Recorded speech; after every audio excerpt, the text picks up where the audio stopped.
भारत ने वित्त वर्ष 2021-22 में 83.57 अरब अमेरिकी डॉलर का एफडीआई यानी प्रत्यक्ष विदेशी निवेश हासिल कर लिया है, जो अब तक किसी भी वित्त वर्ष में सबसे अधिक है। इस बीच इंटरनेशनल मॉनेटरी फंड यानी आईएमएफ ने माना है कि भारतीय अर्थव्यवस्था की ग्रोथ रेट का अनुमान लगाने में उससे गलती हुई है, जिसे अब ठीक कर लिया गया है। आईएमएफ ने कहा कि भारत के आर्थिक विकास पर अपनी गणना में एक गलती को उसने सही कर लिया है। आईएमएफ ने भारतीय अर्थव्यवस्था की ग्रोथ रेट को लेकर कहा कि उसने जो रिपोर्ट तैयार की थी उसमें गणितीय गलती की गई थी, जो सुधार कर ली गई है।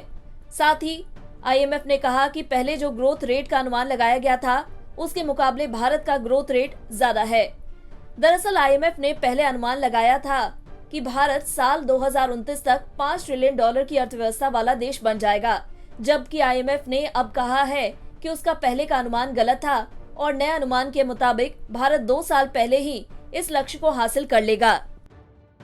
भारत, नेपाल और भूटान के वरिष्ठ रेसिडेंट प्रतिनिधि लुइस ई ब्रायन ने एक मीडिया से बातचीत के दौरान कहा कि आईएमएफ के कर्मचारियों ने एक डेटा इनपुट त्रुटि की खोज की, जिसके कारण अमेरिकी डॉलर में भारत के सकल घरेलू उत्पाद यानी जीडीपी की गणना में गलती हो गई,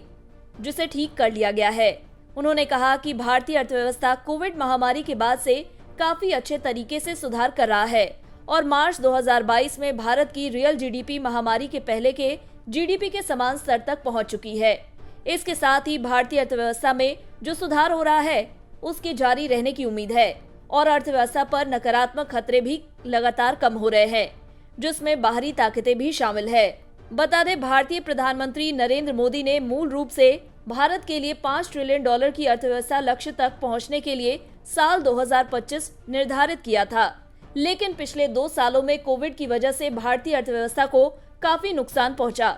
और कोविड लॉकडाउन ने पीएम मोदी के उस टारगेट तक पहुंचने के लक्ष्य को बाधित कर दिया। वहीं भारत के मुख्य आर्थिक सलाहकार वी अनंत नागेश्वरन ने इस महीने की शुरुआत में कहा था कि रूस यूक्रेन युद्ध के कारण वैश्विक अनिश्चितताओं के बीच भारत अभी भी एक बेहतर वित्तीय प्रणाली और एक मजबूत कॉर्पोरेट स्वास्थ्य के कारण बड़ी अर्थव्यवस्थाओं से बेहतर स्थिति में है। वी अनंत नागेश्वरन ने कहा कि भारत पहले ही बैंकिंग और अन्य क्षेत्रों में कई सुधार कर चुका है और अब सार्वजनिक निवेश बढ़ाने पर ध्यान केंद्रित कर रहा है। उन्होंने कहा कि अन्य देशों की तुलना में उन्नत देशों में भी मुझे लगता है कि भारत अपेक्षाकृत बेहतर स्थिति में है, क्योंकि पिछले दशक में भारत ने एक निश्चित कीमत का भुगतान किया था। उन्होंने कहा कि यूक्रेन युद्ध की नतीजों की वजह से फसल और ईंधन की कीमतों में इजाफा हुआ है और महंगाई बढ़ने के पीछे की सबसे बड़ी वजह यही है। इससे गेहूं की कमी भी हुई और परिणाम स्वरूप कई देशों को बढ़ती कीमतों का सामना करना पड़ रहा है।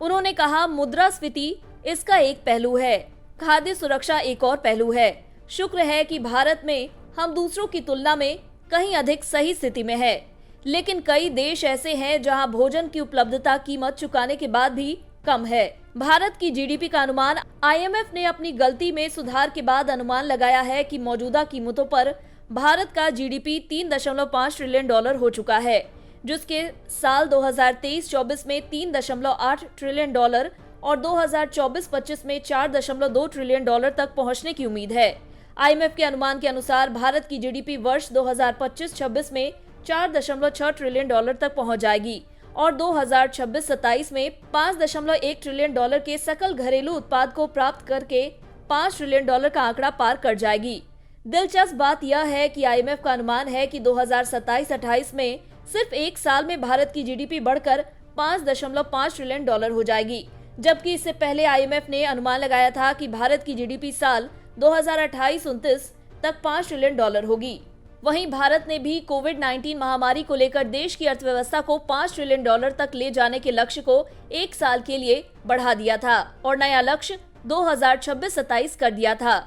दिलचस्प यह भी है कि आईएमएफ का नया अनुमान भी यही है। भारत सरकार का लक्ष्य अब वित्त वर्ष 2025-26 तक या अगले वर्ष 8 से 9% तक जीडीपी ग्रोथ हासिल करने की है, ताकि 5 ट्रिलियन डॉलर की अर्थव्यवस्था बनाने की तरफ तेजी से आगे बढ़ा जाए। वहीं 2024-25 और 2025-26 के दौरान भी जीडीपी के 7% बढ़ने का अनुमान है।